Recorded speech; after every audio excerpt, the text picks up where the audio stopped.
Formal nang inilipat ni Secretary Gregory Domingo ang pamumuno ng DTI kay Secretary Adrian Cristobal. Ilang priority programs uunahin ni Cristobal sa maikling panahon ng kanyang panunungkulan. Ang ulat mula kay George Bandola. Si Secretary Adrian Cristobal na ang kalihim ng Department of Trade and Industry. Sa pagtatapos ng 2015 kasi, epektibo na ang resignation ni Secretary Gregory Domingo at sa unang working day ng taong 2016, inilipat ang pamunuan kay Secretary Cristobal. Paliwanag ni Domingo, walang marching orders. Tiwala ang Pangulong Aquino kasi na bihasa na si Cristobal sa pagpapatakbo ng kagawaran. Alam niya na naman eh. Alam niya lahat ng priorities kaya madali yung transition. Hindi na, walang marching orders. I mean, he's his own man, right? Taong 2010, ini-appoint ng Pangulong Aquino si Domingo. Subalit sa kalagitnaan ng APEC 2015, nagsumite ng resignation si Domingo sa katapusan ng 2015 ang effectivity. Subalit hindi pa maaaring agad na tumanggap ng bagong posisyon si Domingo sa pribado man o gobyerno. Yung papalit sa akin magaling. Ayan. Ayan ang katotohanan.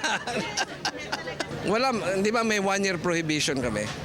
So, I cannot work for 1 year. Kaya I wanted to start it na early. Para by January 2017, pwede na ako magtrabaho. Sa panig ni Cristobal, pagpapatuloy daw nito ang mga nailatag ng programa ng DTI, lalo na sa pagpapaangat ng antas ng mga micro, small and medium enterprises. We'll go full speed ahead. It will not be business as usual.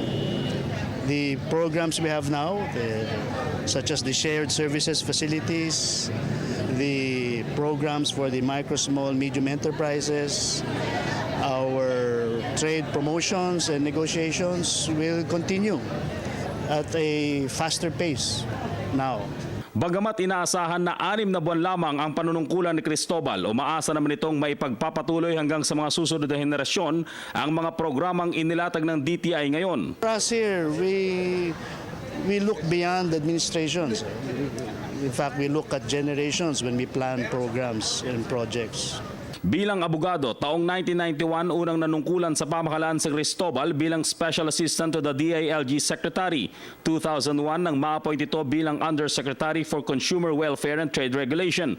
2005, nailipat naman bilang Director General ng Intellectual Property Office si Cristobal hanggang 2009. At noong 2010, ibinalik ito sa DTI bilang Undersecretary for International Trade, Undersecretary for Industry Development and Trade Policy at Board of Investment Co-Chair noong 2012. Noong nakaraang taon lang, higit sa 100 department orders ang ibinasura para mapabilis ang pagnenegosyo. Para sa Telebisyon ng Bayan, George Bandola.